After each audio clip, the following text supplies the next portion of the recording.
the gospel recorded by Luke. Stop. And we're going to begin reading Do that. No. at Stop it. verse 9. Luke chapter 8, beginning with verse 9. Luke. The words of our text read, "And his disciples asked him, saying, What might this parable be? And he said, Unto you it is given to know the mysteries of the kingdom of God, but to others in parables, that seeing they may see not, and hearing they may not understand. Now the parable is this. The seed is the word of God. Those by the wayside are they that hear, then cometh the devil and taketh away the word out of their heart, lest they should believe and be saved.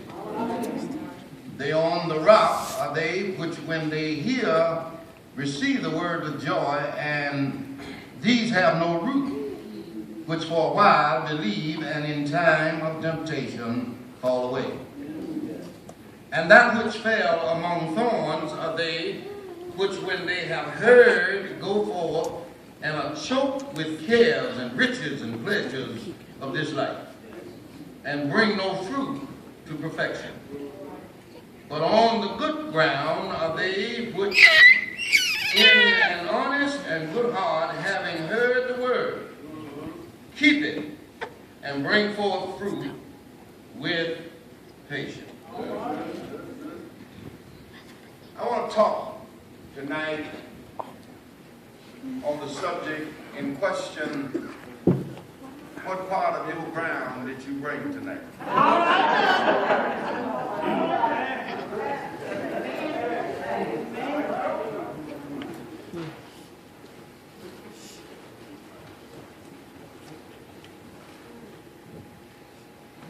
When I was pondering this text, and I preached it several times, but it never made sense to me like it does today. It took a while for me to come to understand, because what I have been doing was taking the text and dividing the people and calling the people certain kinds of ground. But this text does not divide. What it does, it talks about one individual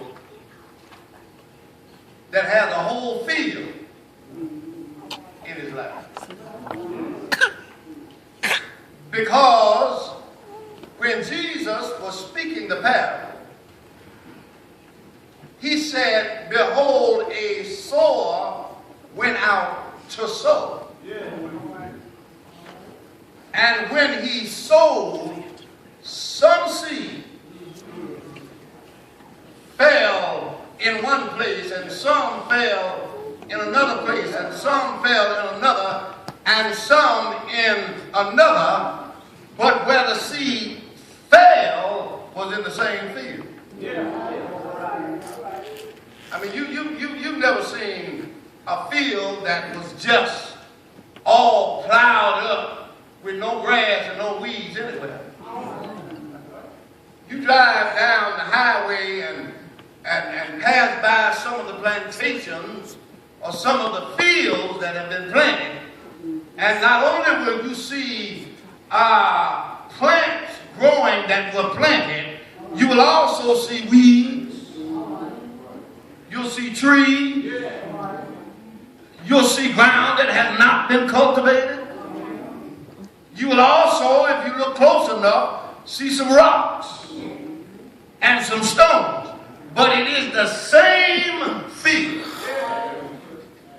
And what I want to say to you tonight is that all I said. Every last one of us. All of us got all four of those kinds of ground in us. Because if we were all good ground, then we would have come to maturity to the point that God wouldn't have to intervene anywhere in our life.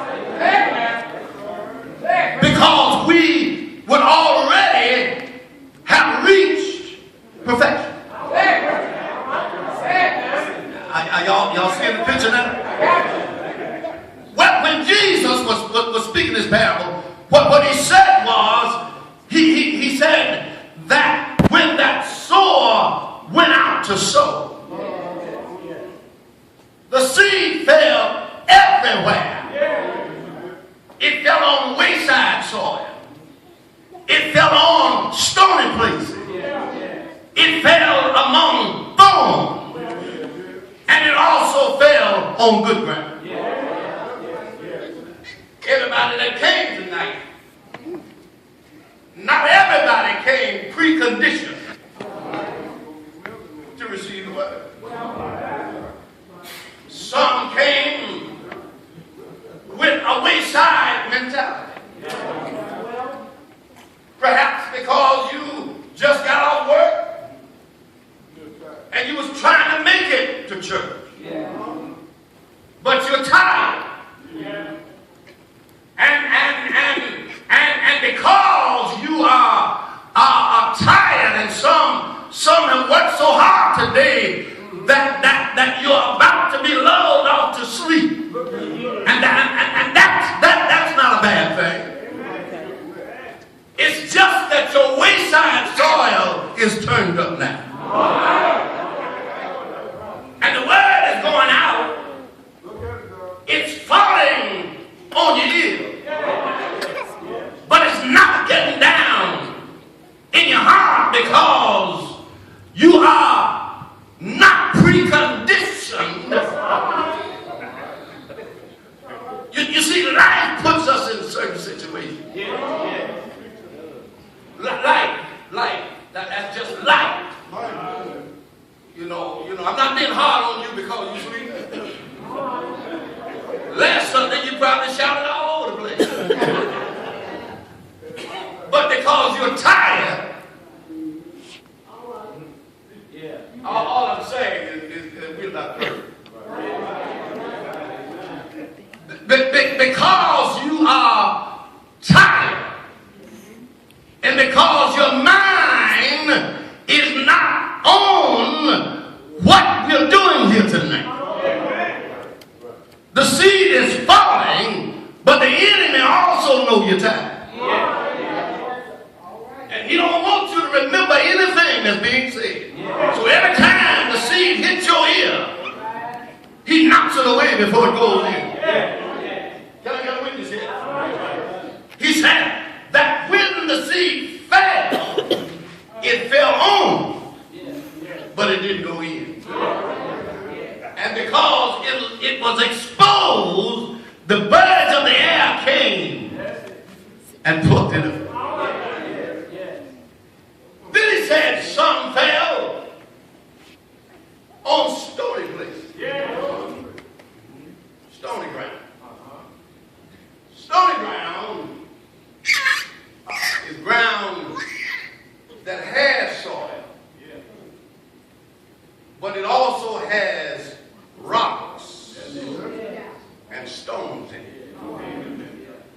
And when the seed falls on that ground, it goes in, but it doesn't go deep. Some people come to church with good intention. Some of us listen well. Some of us enjoy the worship. Some of us enjoy the message. And when the message is preached, we leave with an intent to do better, to improve ourselves.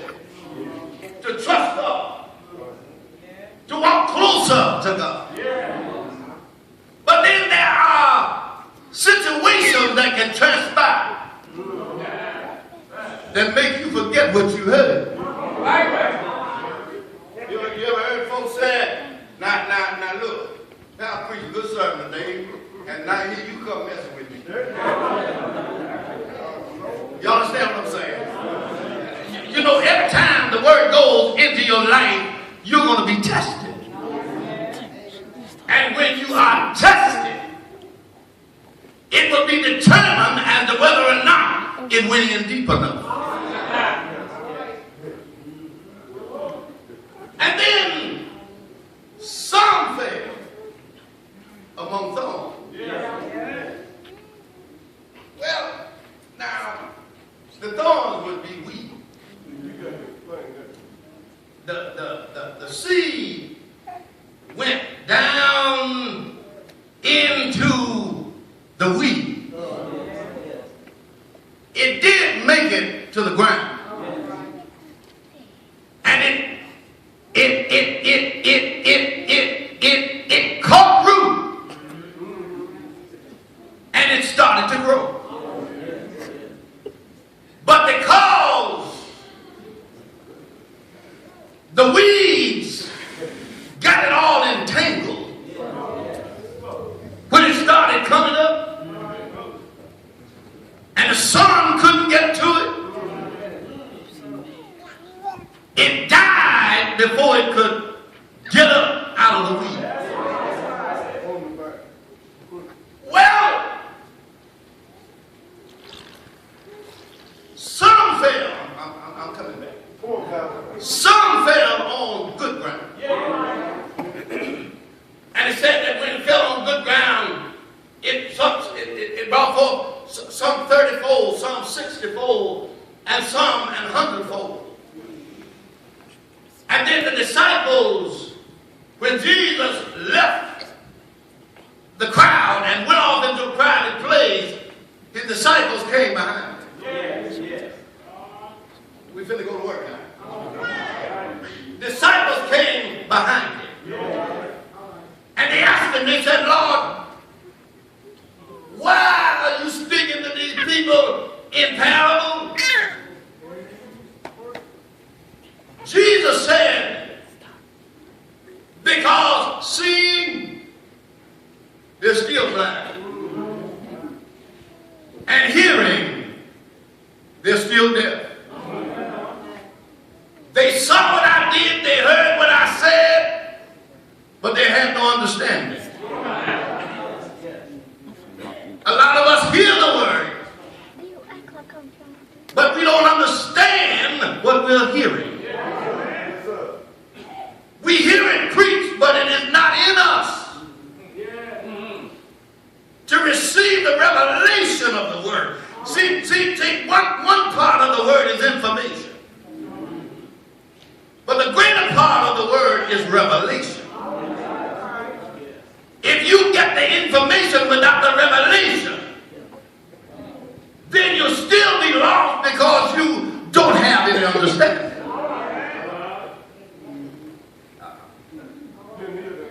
For example, Jesus caught Peter with several attitudes. When Jesus first got down to the Lake of Galilee, he didn't find Peter's good ground down there. He found Peter washing his nets. While he was preaching, Peter was washing his nets. The word was not, didn't draw his interest like it drew the interest of others. While he was teaching and preaching the word, Peter was busy washing the salt out of his neck. Until he finished and said to Peter, throw that net back out there. And Peter turned and looked at him with the stony soul and said, we taught all night long, man. What are you talking about? You don't know nothing about no fishing. telling me to throw the net back out in the water and I just drew it in and nothing was getting in it? You telling me to throw the net back out into water where there are no fish?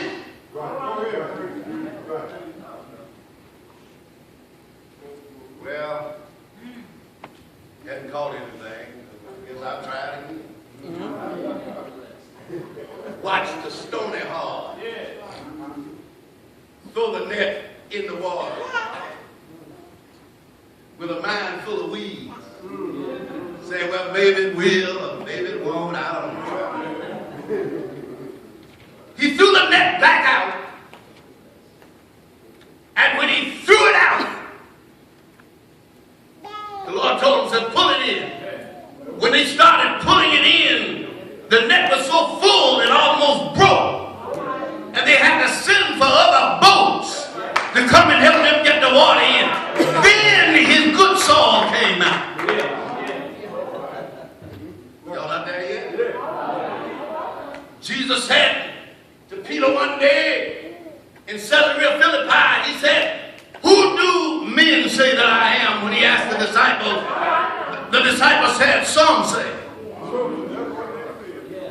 Some say will mess up a lot of folk. Some say that you're Jeremiah or John the Baptist or one of the prophets that have come back from the dead. But he turned to Peter and said, who do you say I am?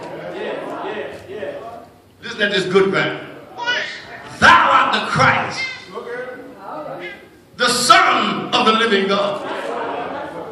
Jesus said to him, flesh and blood didn't reveal this to you, but my Father which is in heaven. And upon this rock I'll build my church, and the gates of hell shall not prevail against it. And I'm giving to you the keys to the kingdom of heaven. And whatever you loose on earth will be loosed in heaven. Whatever you bind on earth will be bound in heaven. But then after the good ground turned up in Peter's life, Jesus said, I'm going up to Jerusalem and they're going to kill me. Then the thorns showed up. He grabbed Jesus and started shaking. Man, what are you talking about? What are you talking about, man? You're not going anywhere. I got my job for you. What do you mean you're going to die? You ain't going nowhere. Jesus turned to Peter and he said, get thee behind me, Satan. For thou art an hindrance to me. In other words, the same mouth that confessed who he was turned around and spoke in disbelief.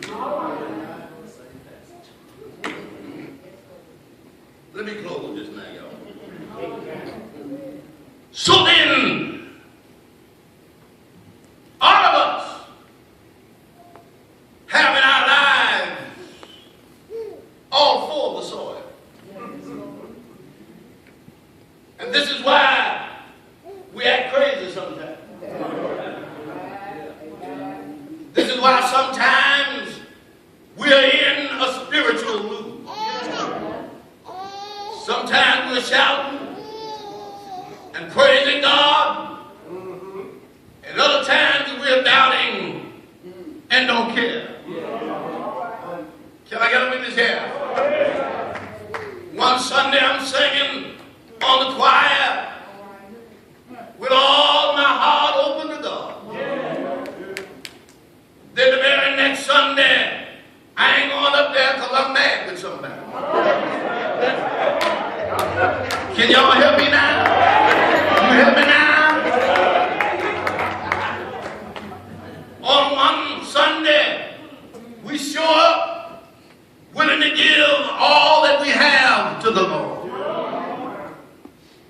And then when the next Sunday rolls around, we come to the point that we don't want to give nothing because it ain't like I like to see it. All kinds of ground.